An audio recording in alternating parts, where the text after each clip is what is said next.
ಯಾವಾಗ D K Shivakumar ಅವರು ಕಾನೂನು ಮಂತ್ರಿಗಳಾದರೂ ಅಥವಾ ನ್ಯಾಯಮೂರ್ತಿಗಳಾದರೂ ಅರ್ಥ ಆಗ್ತಾ ಇಲ್ಲ. ಅವರು ಅಮಾಯಕರನ್ನ ರಕ್ಷಿಸಬೇಕಾಗಿರುವಂಥದ್ದು ನಮ್ಮ ಕರ್ತವ್ಯವಲ್ವಾ ಅಂತ ಹೇಳಿ ಅದನ್ನು ನಿರ್ಧಾರ ಮಾಡಬೇಕಾಗಿರುವಂಥವ್ರು ಯಾರು? ನ್ಯಾಯಾಲಯ. ಅಮಾಯಕರಿದ್ರೆ ಕಾಪಾಡಬೇಕಲ್ವಾ? ಕಾಪಾಡ್ತಾರೆ. ನೀವಾಗ್ಲಿ ನಾವಾಗ್ಲಿ ರಕ್ಷಣೆ ಮಾಡಬೇಕಲ್ವಾ? ಮಾಡಬೇಕಾಗಿರೋದು ಯಾರ್ರೀ? ಕೋರ್ಟ್ ಮಾಡಬೇಕಾಗಿದೆ. ಅವ್ರ ಅಮಾಯಕನೋ ಅಥವಾ ಅದರಲ್ಲಿ ಕೇಸಲ್ಲಿ ಇದಾನೋ ಇಲ್ವೋ ಅನ್ನೋದನ್ನ ಕಾನೂನು ಚೌಕಟ್ಟಿನಲ್ಲಿ ಏನು ಮಾಡಬೇಕು ಅದನ್ನು ಮಾಡ್ತೀವಿ. ಇದೇ ಜನ ಕೇಳ್ತಾ ಇರೋದು. DJ ಹಳ್ಳಿ, KG ಹಳ್ಳಿ ಗಲಭೆಕೋರರ ಪ್ರಕರಣಗಳನ್ನು ವಾಪಸ್ ತೆಗೆದುಕೊಳ್ಳುವಂಥ ವಿಚಾರದಲ್ಲಿ ಮಾತನಾಡಿದ್ದಾರೆ.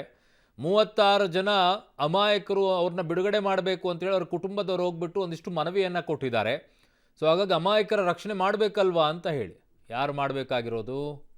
ಸರ್ಕಾರದ ಕೆಲಸನ ಅದು? ಕೋರ್ಟ್ನ ಕೆಲಸ. ಕೋರ್ಟ್ ಮಾಡಬೇಕಾಗಿರೋದು.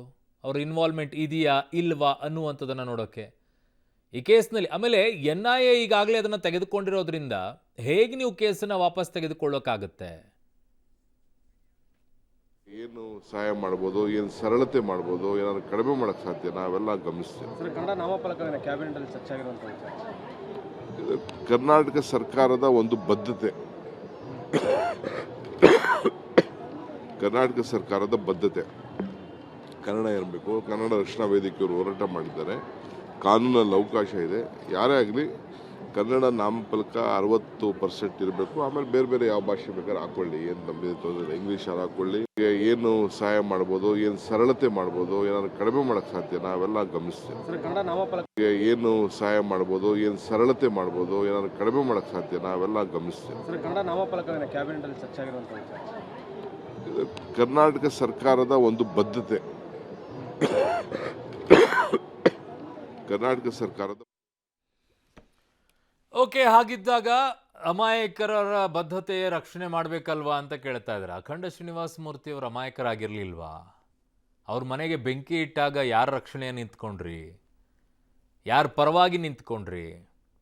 ಅಖಂಡ ಶ್ರೀನಿವಾಸ ಮೂರ್ತಿ ಅವರಿಗೆ ಟಿಕೆಟು ಕೊಡದೇನೆ ಅವರಿಗೆ ರಕ್ಷಣೆ ಮಾಡಿದ್ರ? ನೀವು ಕೊಡ್ಬೋದಾಗಿತ್ತಲ್ಲ. ಯಾಕೆ ಅವ್ರ ಟಿಕೆಟ್ ವಂಚಿತರನ್ನಾಗಿ ಮಾಡಿದ್ರಿ? ಯಾರ ಪರವಾಗಿ ನಿಂತ್ಕೊಂಡು ಯಾರ ಕಡೆಯಿಂದ, ರಾಹುಲ್ ಗಾಂಧಿ ಅವ್ರ ಕಡೆಯಿಂದ ಯಾರಿಗೆ ಸನ್ಮಾನ ಮಾಡಿಸಿದ್ರಿ? ಯಾವುದು ನೀವು? ಯಾರ ಅಮಾಯಕರು? ಅಖಂಡ ಶ್ರೀನಿವಾಸ ಮೂರ್ತಿ ಅಮಾಯಕರಿರ್ಲಿಲ್ವಾ? ಅದರಲ್ಲಿ ಅವ್ರದ್ದೇನು ತಪ್ಪಿತ್ತು? ಅವ್ರ ಮನೆಗೆ ಯಾಕೆ ಬೆಂಕಿ ಇಡುವಂಥ ಪರಿಸ್ಥಿತಿ ಆಯಿತು? ಅವಾಗ ಯಾಕೆ ಈ ಅಮಾಯಕ ಅನ್ನುವಂಥ ಶಬ್ದಗಳು ಬರಲಿಲ್ಲ? ಕೇವಲ ಅಲ್ಲಿ ಗಲಭೆಯಲ್ಲಿ ಇದ್ದಂಥವರು ಯಾವ ಕೊಟ್ಟ ತಕ್ಷಣ ಅವರು ಅಮಾಯಕರಾಗಿ ರೀತಿಯಲ್ಲಿ ಕಾಣಿಸ್ತಾರೆ. ನಿಮ್ಮದೇ ಪಕ್ಷದ ಶಾಸಕರು ಒಬ್ಬರು ಅಮಾಯಕರಾಗಿ ಕಾಣಿಸ್ದೇನೆ ಈಗ ಪತ್ರ ಕೊಟ್ಟಿದ್ದಕ್ಕೆ ಅಮಾಯಕರ ರಕ್ಷಣೆ ಮಾಡಬೇಕಲ್ವಾ ಅಂತ ಕೇಳ್ತೀರಾ? ಯಾವ ರೀತಿಯಾಗಿರುತ್ತೆ ನಿಮ್ಮ ಸ್ಟ್ಯಾಂಡನ್ನು ಇಟ್ಕೊಳ್ಳಿ. ಇದನ್ನು ಗಲಭೆಕೋರರಲ್ಲಿ ಯಾರ ಅಮಾಯಕರು ಏನು ಅನ್ನೋದನ್ನು ನಿರ್ಧಾರ ಮಾಡಬೇಕಾಗಿರೋದು ಸಾಕ್ಷಿಗಳಿಲ್ಲ ಅನ್ನೋದಾದರೆ ಕೋರ್ಟೇ ಹೇಳುತ್ತೆ ಅವ್ರ ಅಮಾಯಕರು ಅಂತ ಹೇಳಿ. ನೀವ್ಯಾಕೆ ಇನ್ವಾಲ್ವ್ ಆಗ್ತಾ ಇದ್ದೀರಾ ಈ ಪ್ರಕರಣಗಳಲ್ಲಿ? ನಿಮ್ಮ ಇನ್ವಾಲ್ವ್ಮೆಂಟ್ ಏನು? ಇಷ್ಟೊಂದು ಆಸಕ್ತಿ ಯಾಕೆ ನಿಮಗೆ? ನಿಮ್ಮ ಪಕ್ಷದ ಶಾಸಕರು ಮೈಸೂರಿನಿಂದ ಒಂದು ಪತ್ರ ಬರೀತಾರೆ. ಈಗ ನೋಡಿದ್ರೆ ಅದೇ ಜಾಗಕ್ಕೆ ಹೋಗ್ಬಿಟ್ಟು ಅಲ್ಲಿ ಒಂದಿಷ್ಟು ಮನವಿಯನ್ನು ಸ್ವೀಕಾರ ಮಾಡ್ತೀರಾ. ಅವ್ರನ್ನ ಅಮಾಯಕರನ್ನ ರಕ್ಷಣೆ ಮಾಡೋದು ನಮ್ಮ ಕರ್ತವ್ಯ ಅಲ್ವಾ ಅಂತ ಹೇಳ್ತೀರಾ? ಸೊ ಹಾಗಿದ್ದಾಗ ಏನು ಮಾತನಾಡಿದ್ದಾರೆ ನೋಡೋಣ. ಈಗ DJ ಹಳ್ಳಿ ಕೇಸಲ್ಲಿ 37 ಜನ ರಿಲೀಸ್ ಮಾಡ್ತಾರೆ ಅಂತ ಎಲೆಕ್ಷನ್ ಟೈಮಲ್ಲಿ ಕ್ಯಾನ್ವಾಸ್ ಹೋದಾಗ ಹೇಳಿದ್ರಂತೆ. ಇನ್ನೂ ಕೂಡ ರಿಲೀಸ್ ಮಾಡಿಲ್ಲ. ನೋಡಿ, ಅದು ಕಾನೂನಿನ ವ್ಯಾಪ್ತಿಗೆ ಬರ್ತಕ್ಕಂಥ ವಿಚಾರ. ನಮ್ಮದು ಒಂದು ಒತ್ತಾಯ ಇದೆ.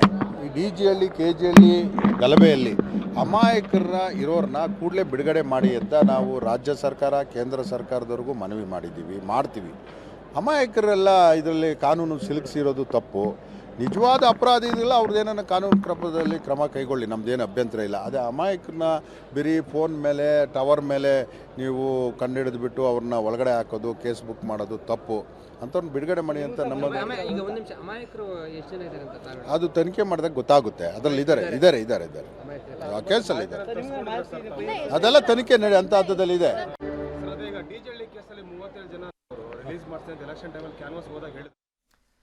ನನ್ನ ಸಹೋದ್ಯೋಗಿ ಲೋಕೇಶ್ ಕೊಡಗದಾಲ ನನ್ನ ಸಂಪರ್ಕಕ್ಕೆ ಸಿಗ್ತಾ ಇದ್ದಾರೆ. ಲೋಕೇಶ್, ಶಾಸಕರೇನು ಓಲೈಕೆಗೋಸ್ಕರ ಈ ಹೇಳಿಕೆಯನ್ನು ಕೊಡ್ತಾ ಇದ್ದಾರೋ ಏನೋ? ತನಿಖೆ ನಡೀತಾ ಇದೆ, ತನಿಖೆಯಿಂದ ಗೊತ್ತಾಗುತ್ತೆ ಅಮಾಯಕರು ಯಾರು ಅಂತ ಹೇಳಿ. ತನಿಖೆ ಪೂರ್ಣ ಆಗುವವರೆಗೂ ಕಾಯಕ್ಕೇನಂತೆ? ಇವ್ರು ಹೆಂಗೆ ಡಿಸೈಡ್ ಮಾಡ್ತಾರಂತೆ ತನಿಖೆ ಪೂರ್ಣಗೊಳ್ಳಲಾರ್ದೇನೆ ಅಮಾಯಕರು ಅನ್ನೋದನ್ನ? ಅರುಣ್, ಖಂಡಿತವಾಗೂ ತನಿಖೆ ಪೂರ್ಣ ಆಗೋಕ್ಕೂ ಮುಂಚಿತವಾಗಿ ಇವರು ಅಮಾಯಕರು ಅಂತೇಳಿ ಬಿಂಬಿಸ್ತಾ ಇರುವಂಥದ್ದು. ಹೀಗಾಗಿ ಯಾವ ರೀತಿ ಇದನ್ನು ತನಿಖೆ ಆದಮೇಲೆ ನಿರ್ಧಾರ ಕೈಗೊಳ್ತಾರೋ ಕಾದು ನೋಡಬೇಕಾಗಿದೆ. ಆದರೆ ಸದ್ಯಕ್ಕೆ ಇವತ್ತಿನ ಈ ಒಂದು ಜನಸ್ಪಂದನ ಸಭೆಯಲ್ಲಿ ಈ ಒಂದು ಬಿಡುಗಡೆ ಮಾಡಬೇಕು ಅಂತೇಳಿ ಅರ್ಜಿಯನ್ನು ಸ್ವೀಕಾರ ಮಾಡಿದರೆ, ಜೊತೆಗೆ ಸ್ಥಳೀಯ ಶಾಸಕರು ಎ ಸಿ ಶ್ರೀನಿವಾಸ್ ಅವರು ಕೂಡ ಉಪಮುಖ್ಯಮಂತ್ರಿಗಳ ಗಮನಕ್ಕೆ ತರುವಂಥ ಕೆಲಸವನ್ನು ಮಾಡಿದ್ದಾರೆ. ಸ್ವತಃವಾಗಿ ಡಿ ಕೆ ಶಿವಕುಮಾರ್ ಹೇಳಿಕೆ ನೀಡಿರುವಂಥ ಪ್ರಕಾರ ಅವ್ರು ಹೇಳಿರುವಂಥದ್ದು ಶಾಸಕರು ಕೂಡ ತನ್ನ ಗಮನಕ್ಕೆ ತಂದಿದ್ದಾರೆ. ಯಾರು ಅಮಾಯಕರಿದ್ದಾರೆ ಅಂತ ಹೇಳ್ತಾ ಇದ್ದಾರೆ, ಯಾರು ಅಮಾಯಕರಿದ್ದಾರೆ ಅವ್ರನ್ನ ರಕ್ಷಣೆ ಮಾಡಬೇಕಲ್ಲ, ಯಾರೇ ಅಮಾಯಕರಿದ್ರು ಕೂಡ ನಾವು ರಕ್ಷಣೆ ಮಾಡ್ತೀವಿ ಅಂತ ಹೇಳ್ತಾ ಇದ್ದಾರೆ. ಹಾಗಾಗಿ ತನಿಖೆ ಆಗ್ತಾ ಇದೆ, ತನಿಖೆ ನಡೀತಾ ಇರಬೇಕಾದ್ರೆ ಈ ರೀತಿಯಾದಂಥ ಹೇಳಿಕೆಗಳು ಕೊಡ್ತಾ ಇದ್ದಾರೆ. ಎಲ್ಲ ಒಂದು ಕಡೆ ಓಲೈಕೆ ಮತ್ತು ಆಮೇಲಿಂದ ಇವರು ಕೂಡ ಮೊದಲು ಪತ್ರವನ್ನು ಬರೆದಿದ್ರು, ಅಂದರೆ ಯಾರು ಅಮಾಯಕರನ್ನು ಬಿಡುಗಡೆ ಮಾಡಿ ಅಂತೇಳಿ ಕೂಡ ಪತ್ರ ಬರೆದಿದ್ರು. ಅದನ್ನು ಕೂಡ ಅವರು ಇಲ್ಲಿ ಉಲ್ಲೇಖವನ್ನು ಮಾಡಿ ಪತ್ರ ಕೂಡ ಬರೆದಿದ್ರೆ ಕಾನೂನಿನ ಚೌಕಟ್ಟಿನ ಒಳಗಡೆ ಏನು ಮಾಡಬೇಕು ಅದನ್ನು ಮಾಡ್ತೀವಿ, ಕ್ರಮ ವಹಿಸ್ತೀವಿ, ಚರ್ಚಿಸ್ತೀವಿ ಅಂತಲೂ ಕೂಡ ಹೇಳಿಕೆಯನ್ನು ಕೊಟ್ಟಿರುವಂಥದ್ದು. ಅರುಣ್, ಓಕೆ, ಹಾಗಿದ್ದಾಗ ಇವರದ್ದೇ ಪಕ್ಷದ ಶಾಸಕರಾಗಿದ್ದಂತಹ ಅಖಂಡ ಶ್ರೀನಿವಾಸ ಮೂರ್ತಿಯವರು ಅಮಾಯಕರ ರೀತಿಯಲ್ಲಿ ಕಾಣಿಸ್ಲಿಲ್ವೇ?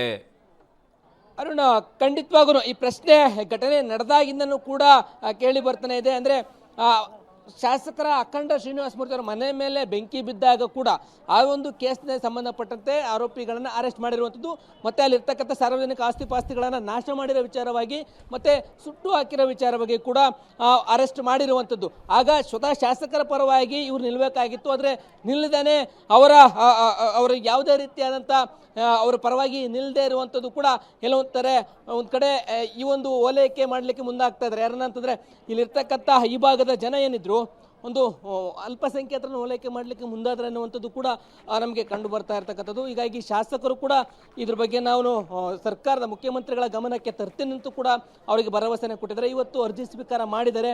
BJP ಸರ್ಕಾರದ ಅವಧಿಯಲ್ಲಿ ಆಗಿರುವಂಥ ಈ ಘಟನೆ ಆಗಿರೋದ್ರಿಂದ ಅಲ್ಲಿ ಟವರ್ ಲೊಕೇಶನ್ ಆಧಾರದ ಮೇಲೆ ಕೆಲವೊಂದಿಷ್ಟು ಜನರನ್ನ ಅರೆಸ್ಟ್ ಮಾಡಿದ್ದಾರೆ, ರಸ್ತೆ ಬದಿ ನಿಂತಿದ್ದವ್ರನ್ನ ಅರೆಸ್ಟ್ ಮಾಡಿದ್ದಾರೆ. ಇದು ಎಷ್ಟರ ಮಟ್ಟಿಗೆ ಸರಿ, ಹಾಗಾಗಿ ತನಿಖೆ ಆಗಿದೆ.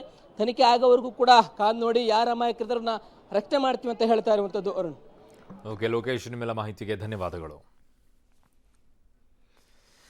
ಸೊ ಪುಲಕೇಶಿ ನಗರದ ಶಾಸಕ ಅಖಂಡ ಶ್ರೀನಿವಾಸ್ ಅವರ ಮನೆಗೆ ಬೆಂಕಿ ಹಚ್ಚಿದಂಥ ಪ್ರಕರಣ ಇದು. DJ ಹಳ್ಳಿ KJ ಹಳ್ಳಿ ಮಾಜಿ ಶಾಸಕರವರು. ಆ ಶಾಸಕರು ಅಮಾಯಕರಾಗಿ ಕಾಣಲಿಲ್ಲ. ಬಟ್ ಯಾರೆಲ್ಲ ಪೊಲೀಸ್ ಠಾಣೆಗೆ ಬೆಂಕಿಯನ್ನು ಹಾಕಿದ್ರು, ಪೊಲೀಸ್ ಠಾಣೆಗೆ ಕಲ್ಲು ಹೋಗಿದ್ರು, ಅಲ್ಲಿ ಪೊಲೀಸ್ ಜೀಪ್ಗಳಿಗೆ ಬೆಂಕಿ ಇಟ್ಟರು, ಅವರು ಅಮಾಯಕರ ರೀತಿಯಲ್ಲಿ ಕಾಣಿಸ್ತಾ ಇದ್ದಾರೆ. ತನಿಖೆನೇ ಪೂರ್ಣಗೊಳ್ಳಲಾರದೇನೆ ಇವರೇ ಡಿಕ್ಲೇರ್ ಮಾಡ್ತಾ ಇದ್ದಾರೆ ಅಮಾಯಕರಿದ್ದಾರೆ ಅಂತ ಹೇಳಿ. ಯಾರು ಅಮಾಯಕರು? NIA ಇರಬೇಕಾದ್ರೆ ಇವ್ರು ಹೇಗೆ ಡಿಸೈಡ್ ಮಾಡ್ತಾರೆ? ಇವ್ರು ಹೇಗೆ ಕೇಸ್ ವಾಪಸ್ ತಗೊಳಕ್ಕಾಗತ್ತೆ? ನಾವು ಕಾನೂನು ಅಡಿಯಲ್ಲೇ DG ಹಳ್ಳಿದಿರ್ಬೋದು ಯಾವುದೇ ಕೇಸನ್ನು ಏಕಾಏಕಿ ನಾನು ಇದು ಹೇಳಕ್ಕೆ ಬರುವುದಿಲ್ಲ. ಲೀಗಲ್ ಆಗಿ ಆಗ BJP ಸರ್ಕಾರ ಕೆಲವು ಸೆಕ್ಷನ್ಗಳನ್ನೆಲ್ಲ ಪ್ರಯೋಗ ಮಾಡಿದ್ದಾರೆ. ಅವ್ರಿಗೆ ಭಾಳ ಅನ್ಯಾಯ ಆಗಿದೆ. ಅವ್ರು ಯಾರು ಈಚೆ ಬರೋಕ್ಕಾಗ್ತಾ ಇಲ್ಲ. ಕಾನೂನು ಅಡಿಯಲ್ಲೇ ಅವ್ರಿಗೇನಾದ್ರು ನಾವು ನ್ಯಾಯ ಒದಗಿಸ್ಕೊಡ್ಬೇಕು. ಅದನ್ನು ನಾನು ನಮ್ಮ ಶಾಸಕರುಗಳೆಲ್ಲ ಹೇಳಿದ್ದಾರೆ. ಎಲೆಕ್ಷನ್ ಮುಂಚಿತವಾಗೂ ಹೇಳಿದರು. ನಾನು ಮತ್ತೆ ನಮ್ಮ ಲೀಗಲ್ ಟೀಮ್ ಹತ್ರ ಮಾತಾಡ್ಬಿಟ್ಟು ಅಮಾಯಕರಿಗೆ ತೊಂದರೆ ಆಗಬಾರ್ದು ಅನ್ನೋದು ನಮ್ಮ ಉದ್ದೇಶ. ಯಾರು ಕಾನೂನು ಕೈಗೆ ತೆಗೆದುಕೊಂಡಿದ್ದಾರೆ ಅದಕ್ಕೆ ನಮ್ಮದೇನು ಅಭ್ಯಂತರ ಏನಿಲ್ಲ. ಸುಮ್ಮನೆ ಅಮಾಯಕರೆಲ್ಲ ಕೆಲವೆಲ್ಲ ತೆಗೆದುಕೊಂಡಿದ್ದಾರೆ ಅನ್ನೋದು ಇದೆ. ಅದನ್ನು ನಾನು ನಮ್ಮ ಸಂಬಂಧಪಟ್ಟಂಥ ಪೊಲೀಸ್ ಅಧಿಕಾರಿಗಳ ಹತ್ರ ಮಾತಾಡ್ತೀನಿ. ಹೌದು, ನ್ಯಾಯ ಕೊಡಬೇಕಲ್ಲ. ಅನ್ಯಾಯ ಆದವ್ರಿಗೆ, ನಿಮ್ಗೆ ಅನ್ಯಾಯ ಆದ್ರೂ ನಾವು ಪತ್ರ ಬರಬೇಕು. ಈಗ ಎರಡನೇದು ಇವತ್ತು ಭಾಳ ಪ್ರಮುಖವಾದ ವಿಚಾರ ನಾನು ಗಮನಿಸಿದೆ. ಈಗ ನಾವೆಲ್ಲ ಟ್ಯಾಕ್ಸು ಕೆಲವೆಲ್ಲ ಕಮರ್ಷಿಯಲ್ಲು ರೆಸಿಡೆನ್ಷಿಯಲ್ ಬಿಲ್ಡಿಂಗಲ್ಲಿ ಕಮರ್ಷಿಯಲ್ ಹಾಕೊಂಡಿದ್ದಾರೆ. ಅವರೆಲ್ಲ ನಮಗೆ ಜಾಸ್ತಿ ಆಯಿತು, ನಮಗೆ ಟೈಮ್ ಕೊಡ್ತಾ ಇಲ್ಲ ಅಂತ ಕೆಲವರೆಲ್ಲ ಕೇಳಿದ್ದಾರೆ. ಇದ್ರ ಬಗ್ಗೆ ಒಂದು ಇನ್ನೂ ಹೆಚ್ಚಿಗೆ ಟೈಮ್ ಕೊಟ್ಬಿಟ್ಟು ಒಂದು ಅಪೀಲ್ ಮಾಡ್ಕೊಳ್ಳಿಕ್ಕೆ ಒಂದು ಅವಕಾಶ ಮಾಡಿಕೊಡ್ತೀವಿ. ಏಕೆಂದರೆ ನಾಗರಿಕರಿಗೆ ತೊಂದರೆ ಜಾಸ್ತಿ ಆಗಬಾರ್ದು. ಅದಕ್ಕೆ ಕಾನೂನು ತಿದ್ದುಪಡಿ ಕೂಡ ಅವಶ್ಯಕತೆ ಇದೆ. ಏಕೆಂದರೆ ಅವರು ನಮ್ಮ ಅಧಿಕಾರಿಗಳು ಆ್ಯಕ್ಟಲ್ಲಿ ಏನಿದೆ ಆ ಪ್ರಕಾರ ಮಾಡ್ತಾ ಇದ್ದಾರೆ. ಸೊ ಅದಕ್ಕೆ ಸ್ವಲ್ಪ ಸರಳತೆ ಮಾಡಬೇಕಾದ್ರೆ ಕಾನೂನು ತಿದ್ದುಪಡಿ ಮಾಡಬೇಕು. ಬಟ್ ನಾಗರಿಕರು ಕೂಡ ಸಹಾಯ ಮಾಡಬೇಕು. ಈಗ ರೆಸಿಡೆನ್ಷಿಯಲ್ ಮನೇಲಿ ಇದ್ಕೊಂಡು ಕಮರ್ಷಿಯಲ್ ಮಾಡಿದ್ರೆ ಕರೆಂಟ್ ಬಿಲ್ ಅವ್ರು ಕಮರ್ಷಿಯಲ್ಲು ಕಟ್ಟಿರ್ತಾನೆ, ಕಾರ್ಪೊರೇಷನ್ ಟ್ಯಾಕ್ಸ್